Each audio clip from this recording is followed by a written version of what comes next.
visits his parents. The years passed swiftly, and young Attucks became the most fearless and most valuable whaler on Captain Folger's ship. He loved his work, and the men respected him for his courage and good judgment. He was accepted by the crew as a free man, and nobody ever hinted that he might have been a slave. From time to time, every few years, Captain Folger's ship stopped at ports not far from Framingham. When this happened, Cris slipped away at night to visit his parents. He had to go secretly to their cottage to avoid being seen, for legally he was still a slave. Deacon Brown had long since stopped looking for Cris, but by law he was still a runaway slave. If he were discovered or identified, he could not return to his former master. He still was not legally free. By this time he had become a great mystery around Framingham. He had been a trusted slave, free to come and go largely as he pleased. Now, no one knew how he had escaped or why he had gone. Everyone wondered about him. Some years after young Attucks disappeared, Colonel Buckminster became seriously ill. By now he was a broken old man, and he grew steadily worse. Finally he felt that his days were at hand and asked to see Prince. "Send for Prince," he told his wife. "I want to talk with him." "Don't tax your strength," Mrs. Buckminster cautioned. "You can talk with him later." "I must talk with him now," he insisted. Prince hurried to the big house to see the sick colonel. He no longer was angry at the colonel for having sold Cris. Secretly he was glad, for Cris now had the freedom that he had always wanted, even as a little boy. "Good morning, Prince," said Mrs. Buckminster warmly when he came to the colonel's house. "Good morning, ma'am," Prince said. "How is the colonel?" "Not good, Prince. He wants to see you." She led the way through the house to the colonel's bedroom. The colonel lay sunken far down under the covers, with only his snow-white hair and pale face to be seen. His eyes, surrounded by dark circles, were closed, and his face was wrinkled with age and weariness. Quietly, Prince took a chair beside the bed and waited for the colonel to open his eyes and to speak. When the colonel saw Prince, he smiled weakly and put out his hand. Prince took the colonel's hand and held it gently. "How are you, sir?" he asked. "I'm not long for this world, Prince," the colonel said weakly. "You must not give up, sir." The colonel smiled again. "We must not fool ourselves, Prince. We all get old and wither away. Then our time comes." He paused and tried to pull himself up in the bed. "May I help you, sir?" Prince put an extra pillow under the colonel's head. "Thank you. I have long wanted to talk with you, Prince, but have always been faithful to me, even after I sold your son." Prince dropped his head and wondered what the colonel was about to say. He still respected his owner as a good man. "After I die, my son Thomas will take over everything I have," the colonel went on. "He will take possession of the slaves as part of my property. You have never seemed like a slave to me, and I would like to make you free. I'll have the papers made out for you." The colonel paused to rest for a moment. "What do you say, Prince?" He waited for an answer. "Thank you, Colonel," said Prince. "I never expected you to offer me freedom, but I cannot accept. I, too, am growing old, and freedom at my age would not help me. I have given you the best years of my life, and granting me freedom now would be like casting me out." A single tear stole down the colonel's cheek. Finally he opened his eyes to meet those of his faithful slave. "Yes, you have given me the best years of your life, Prince, and you have never complained. I can see how you feel." The colonel paused wearily, then continued. "I'll name your home near the turnpike Prince's Meadow. You may live there as long as you please, and you'll be free to come and go as a free man. You'll remain the property of my son Thomas, but you won't need to work." "Thank you, Colonel," said Prince. "You have been very kind to me, and I have been happy under the circumstances." He gripped the colonel's hand and was gone. By this time it was dusk. Prince hurried home, eager to tell his wife about his visit with the colonel. When he neared the cottage, he noticed the curtains were drawn. Then he was almost certain that Cris was there. Prince's guess was right. When he stepped inside the house, he saw a tall, muscular young man putting logs on the fire. Phoebe, who had never married, sat fingering a few trinkets that Cris had brought her. Mrs. Attucks was putting food on the table for supper. "Father!" Cris gripped his father's hand and looked down at him. Prince looked up at his son with pride. "I certainly am glad to see you, son," he said. "Have you been here long?" "Only a few minutes, father," replied Cris. "Let me show you some of the gifts I have brought home." He opened a large bag and brought out one gift after another. Prince made Cris tell something about each gift. "I'm really glad you are free, son," he said calmly after Cris stopped bringing out gifts. "The colonel offered me my freedom when I visited him tonight, but I refused." "Why, father?" "Where could I go now? What could I do? When I was young, I could have made my way, but I have given my life to the colonel. Now that I am old, I need someone to take care of me." At first, Cris did not speak. Then he said, "You're right, Father. When I was young, I talked about freedom all the time, but I never guessed you wanted to be free yourself." "I suppose I did," admitted Prince. "Come and eat," called Mrs. Attucks quietly, as if hating to disturb the conversation. "You men eat alone and talk." Father and son sat down at the table to continue their conversation. Mrs. Attucks and Phoebe sat in a corner of the room and looked at the interesting gifts.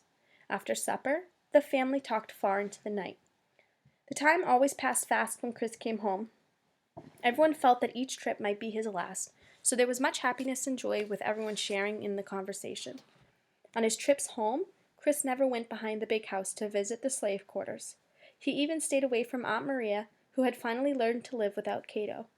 On one of his visits, however, Prince told him she was ill. "I should go to see her," he said to his parents. "She is old and sick, and I would not feel right if I didn't at least look in on her. She was always good to me." At first, Prince and his wife said nothing. Then Prince said, "I learned long ago that I couldn't stop you from doing what you wanted to do. I used to object to your going to see Aunt Maria, but in recent years she has become a great influence for good among young people. Go to her cabin to see her, son, but take Phoebe with you. Legally, you're still a runaway slave, and I wouldn't want you to get caught." "You're right, Father," Cris agreed. "Perhaps Phoebe should go with me." "Watch out for little John, Phoebe," Prince said. "He never liked Cris, and probably would turn him in if he got a chance." "I'll find him and keep him entertained while Cris visits Aunt Maria," said Phoebe. She and Cris slipped out a back way to Aunt Maria's cottage. They walked along cautiously. Phoebe had never married. Several of the slaves had been interested in her, but she had seemed content to work in the big house and come home to her parents at night. Finally, most of the men of her age were already married. One slave who was still unmarried was little John, but he couldn't be trusted. Somehow he took special delight in telling untrue things about other slaves. Consequently, the other slaves had little use for him. The only people who liked him were the children. They enjoyed him because he was a good storyteller. Phoebe found little John in a cabin with some children. The children were sitting around him, listening to one of his tales. Phoebe walked into the cabin and joined the group. "What brings you here?" little John asked her suspiciously. "I just got tired of being at home and decided to take a walk," Phoebe replied. Little John looked as if he wondered whether or not he had missed something he ought to know. "It's too dark for you to take such a long walk alone," he said. "Are you sure you came alone?" He started to get up to check. "Forget about me and look after the children," said Phoebe. "I'm old enough to look after myself in the dark. Go ahead with your story." She settled herself on a vacant stool. The children smiled at her. Little John settled back and continued his story. Phoebe appeared deeply interested. In the meantime, Cris had proceeded directly to Aunt Maria's cabin. When she saw Cris, her wrinkled face broke into a smile. "Sit down," she said. "I'm glad to see you." Cris took her weak hand and pressed it warmly. "I've only a few minutes," he said, "but I wanted to wish you well." "Save your breath, Cris. I won't get well. It is just a matter of days. I know a lot about sickness. This is my end." "Don't give up, Aunt Maria," said Cris. "Take some of your herbs and pills." Aunt Maria smiled again. "I wish things were that simple. There's no cure for my sickness, son. I'm tired, old, and heartbroken. Soon I will steal away to Jesus." "You never heard from Cato?" Cris asked. "No, never," she replied. "He must have died. You had better not stay long, Cris. Deacon Tom will probably come here to see me this evening. I wouldn't want you to lose your freedom because you have come to visit me." Just then there was a knock at the door. Cris and Aunt Maria looked at each other fearfully, but Cris was used to thinking quickly. He snatched a quilt from the foot of the bed and slid under the bed. Then he pulled in his arms and legs and hid under the quilt. "Come in," Aunt Maria said weakly. The door opened and little John came in with Deacon Tom. Both men were out of breath and both seemed to be greatly excited. "What's the hurry?" asked Aunt Maria softly. "Are you all alone?" Aunt Maria asked Deacon Tom, looking around the cabin. "Yes," she answered. "Are you looking for someone, sir?" "Not if you're alone," replied Deacon Tom. He looked angrily at little John, who seemed to be disappointed. They left the cabin. "Stay there until I call you, Cris," Aunt Maria whispered as the two unwanted visitors left. "I'm going outside to watch them." The weak-old slave crept out of bed and put a shawl around her shoulders and eased outside. She carefully shut the door behind her to keep the light from shining upon her. She waited until she could no longer hear little John and Deacon Tom talking in the darkness. Then, She opened the door and whispered, "Come, quickly." Cris slid out from under the bed and went outside, closing the door quietly behind him. "Thank you, Aunt Marie," he said. "But you shouldn't have come out here." He kissed her wrinkled old forehead. "Now get back to bed." "Hurry, Cris," she urged. "Go toward the creek. They'll never see you there." "God bless you, Aunt Maria," he said as he hurried away. Phoebe was watching and joined Cris a little way from Aunt Maria's cabin. She knew that Little John had told Deacon Tom something to make him suspicious. No one ever talked with Aunt Maria again. After Cris left, she fell in front of the doorstep of her cabin. The next morning, someone found her lying there. Many people wondered why she was out of bed and where she had been, but no one ever knew.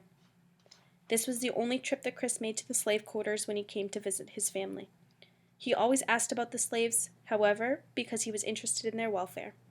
At that time, he realized that he didn't dare to be seen in the neighborhood. He already had had a narrow escape, and he didn't want to run the risk of another. Crispus Attucks worked for many years on Captain Folger's whaling vessel. During those years, he never forgot his parents and his sister. He always visited them secretly at night when his ship stopped at a port near Framingham. However, as the years passed, Captain Folger traveled more widely with his whaling vessel, and Cris found it more difficult to reach Framingham. Whaling voyages often lasted long periods of time. As a result, Cris sometimes didn't get to see his family for months or even a year or two at a time. The last time Cris came home was September 5th, 1769. His ship was in Boston at the time, awaiting a trip south, and he found an opportunity to slip back to Framingham. On that day, he had an unusually happy visit with his family. When he bade his father, mother, and sister goodbye and returned to Boston, neither he nor they realized that he would never come back. However, times were troubled in Massachusetts and in other colonies too. Things were about to take place in which Crispus Attucks would have an opportunity to demonstrate his superior human qualities.